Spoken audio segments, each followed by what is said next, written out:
Good evening students. Okay students, अब हमारा gametogenesis की प्रोसेस पूरी हो गई। मींस हमारे मेल गैमेट्स यानी पोलन ग्रेन्स और फीमेल गैमेट यानी कि एम्ब्रियो सेक डेवलप हो गया। अब इसके बाद प्री फर्टिलाइजेशन की दूसरी स्टेप आती है, that is the gamete transfer. Gamete transfer मैंने आपको बताया कि मोस्टली मेल गैमेट ही जाता है फीमेल गैमेट के पास फ्यूजन के लिए। तो प्लांट के केस में हमारे पोलन ग्रेन्स जाते हैं स्टिग्मा के पास, वो सॉरी पिस्टिल के स्टिग्मा पे, जिसे कहते हैं pollination. Means transfer of pollen grain from the anther to the stigma of the pistil is called pollination. ये pollination two types का होता है, one is self pollination and the second is cross pollination.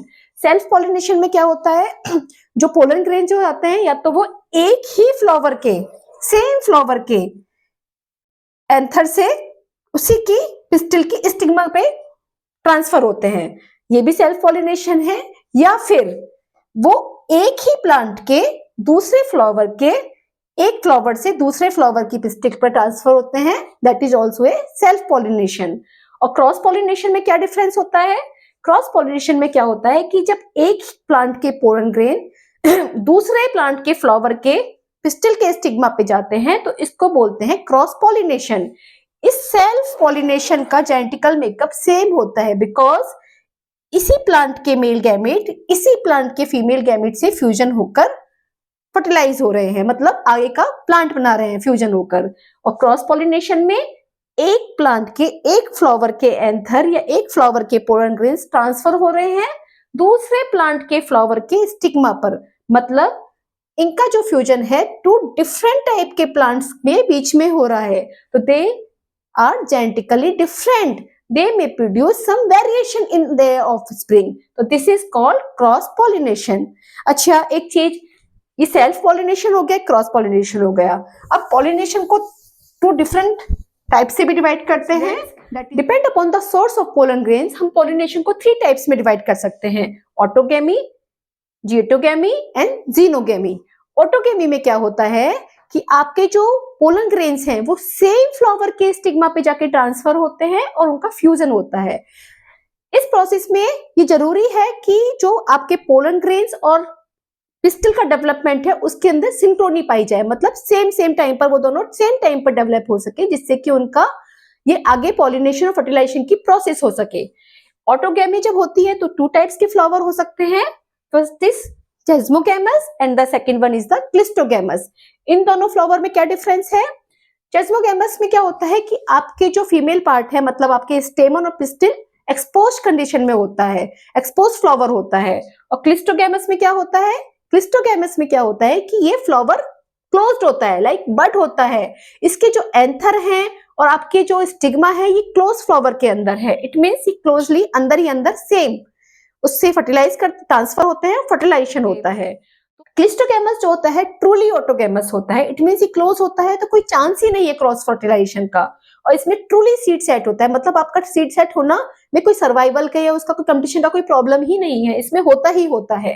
चेस्मोगैमिस में होता तो autogamy है, but इसमें आपके रिप्रोडक्टिव पार्ट एक्सपोज होते हैं, तो एडवर्स कंडीशन में अगर आपका नहीं हो पाता है तो समटाइम्स क्रॉस पॉलिनेशन में अकर।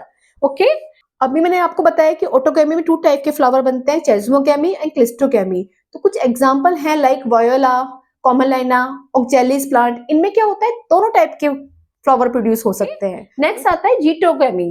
जिटोगैमी भी सेल्फ पॉलिनेशन का एक पार्ट है, बट इसमें क्या होता है कि जो आपका पॉलिनेशन होता है, ट्रांसफर ऑफ पोलन ग्रेन्स होते हैं, वो एक फ्लावर के, एक ही प्लांट में दो फ्लावर है तो एक फ्लावर के एंथर या पोलन ग्रेन्स ट्रांसफर हो जाते हैं दूसरे फ्लावर के स्टिग्मा पर, तो इस प्रोसेस को कहते हैं जिटोगैमी। ये भी सेल्फ फर्टिलाइजेशन ही है, क्योंकि इसमें सेम प्लांट में ही ट्रांसफर हो रहा है, एक प्लांट से लेके दूसरे फ्लावर में, तो इसका जेनेटिकल मेकअप सेम होता है, तो that is also a self fertilisation. But ecologically we can say कि ट्रांसफर हो रहा है, इसमें पॉलिनेटर हमको चाहिए पोलन ग्रेन के ट्रांसफर के लिए, तो ecologically it is showing cross pollination. Okay, next आता है xenogamy. Xenogamy is the truly cross pollination type. इसमें जो पोलन का ट्रांसफर होता है एक प्लांट के फ्लावर से लेकर दूसरे प्लांट की स्टिग्मा पर जाता है, दूसरे प्लांट के फीमेल पार्ट के स्टिग्मा पे जाता है, तो दैट इज द जीनोगैमी। इसमें आपका जेनेटिकल मेकअप में डिफरेंट और some different of the variation of spring may occur. तो अब हम बात करते हैं एजेंट्स ऑफ पॉलिनेशन, जो 2 टाइप्स के होते हैं। एबायोटिक मींस विंड और वाटर आते हैं, और बायोटिक सारे एनिमल्स, इंसेक्ट्स। मोस्टली प्लांट्स में क्या होता है, बायोटिक टाइप का ही पॉलिनेशन होता है, बट विंड और वाटर टाइप का भी मिलता है। अच्छा, एक्चुअली पोलिनेशन की प्रोसेस में जब पोलन ग्रेन्स डिस्पर्स होते हैं तो ये एजेंट के थ्रू जाते हैं, तो सारे पोलन्स तो यूज नहीं हो पाते हैं, तो क्या करते हैं फ्लावर्स, मैं आपको पहले भी बताया था, रीजन था कि number of pollen grains produce होते हैं in comparison to female part, female reproductive part, pollen grains का जो वो प्रोडक्शन होता है वो ज्यादा होता है। तो अगर हम बात करें एबायोटिक एजेंट्स की, तो विंड में क्या होता है, विंड पॉलिनेशन के लिए जो एजेंट होते हैं मोस्टली विंड के थ्रू जाते हैं। तो विंड पॉलिनेशन के लिए क्या होना चाहिए कि आपके पोलन ग्रेन्स का लाइट होना चाहिए और नॉन स्टिकी होना चाहिए, और ये इसके जो स्टेमन्स होने चाहिए वो एक्सपोज्ड होते हैं। एक्सपोज होने की वजह से उनका डिस्पर्शन विंड करंट से आराम से होता है। और जो इन प्लांट्स की जिनमें विंड पॉलिनेशन होता है उनकी जो स्टिग्मा होती है वो थोड़ी सी फेदरी होती है, जिससे कि वो उसको पोलन ग्रेन्स को इजीली कैप्चर कर सके। जिनमें विंड पॉलिनेशन होता है, मोस्ट ऑफ द प्लांट्स की जो ओवरी में होता है एक ही ओव्यूल होता है, और इसी में बहुत सारे फ्लावर इन्फ्लोरेसेंस में लगे रहते हैं, और उसकी ओवरी में ओनली सिंगल ओव्यूल होते हैं। The common example is the cob. उसका टेसल आप देखिए, आपको समझ में आएगा, और ये मोस्टली ग्रासेस में कॉमन है। और वाटर का जो होता है बहुत रेयर होता है, अगर देखा जाए as per book only 30 genera are reported, और मोस्टली किसमें होता है, मोनोकोटिलिडन्स। अगर हम रिकॉल करें तो फर्स्ट चैप्टर में मैंने पढ़ा था कि जिससे लोअर प्लांट्स होते हैं एल्गी, ब्रायोफाइट्स, टेरिडोफाइट्स, तो इनके रिप्रोडक्शन के लिए एक मीडियम चाहिए होता था जो कि वाटर था। तो इसमें क्या होता है कि इनका डिस्ट्रीब्यूशन थोड़ा लिमिटेड होता है, क्योंकि एंथर का जो ट्रांसपोर्ट होता है वाटर के थ्रू ही हो पाता है, और उसके बाद फर्टिलाइजेशन होता है। तो उनका ये लिमिटेड एरिया ऑफ पॉलिनेशन और फर्टिलाइजेशन होता है, दैट्स व्हाई ये थोड़े से लिमिटेड होते हैं। ओके, अगर वाटर होते हैं तो इनके सम एग्जांपल्स आप देखिए, वाटर लिली, हाइड्रिला, वेलिस्नेरिया, ये फ्रेश वाटर प्लांट्स हैं इनमें। और कुछ मेराइन वाटर प्लांट्स होते हैं लाइक जोस्टेरा।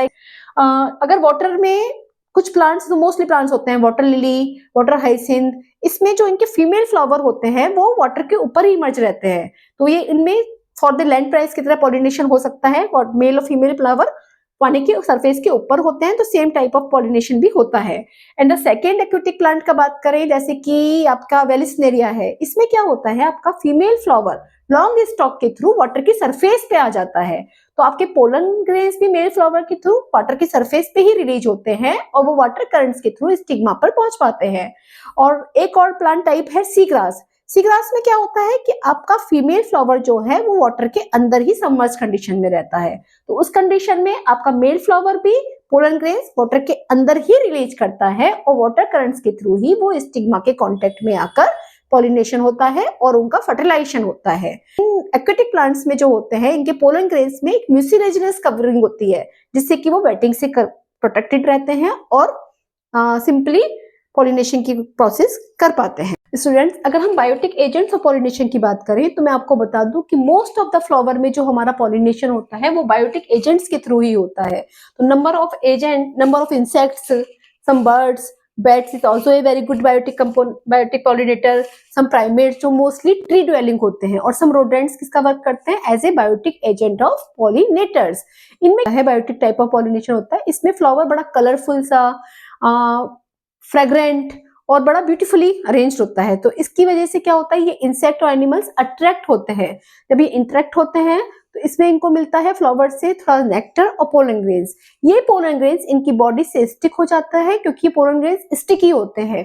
जब ये हमारे बायोटिक पॉलिनेटर्स किसी दूसरे प्लांट या फ्लावर के कांटेक्ट में आते हैं तो उसकी स्टिग्मा पे पोलन ग्रेन रिलीज करते हैं, और तभी फर्टिलाइजेशन होता है। तो इन दिस वे पॉलिनेशन होता है थ्रू द बायोटिक एजेंट। इसी रेफरेंस में सम एनसीईआरटी में कुछ नीट के क्वेश्चन है लाइक एमोरफिलस। इसमें इस टाइप से आ सकता है, एमोरफिलस इज द बिगेस्ट फ्लावर। इसकी हाइट कितनी होती है, 6 फीट। इसमें क्या होता है, कुछ इंसेक्ट्स या मोथ इसमें अपने एग ले करते हैं।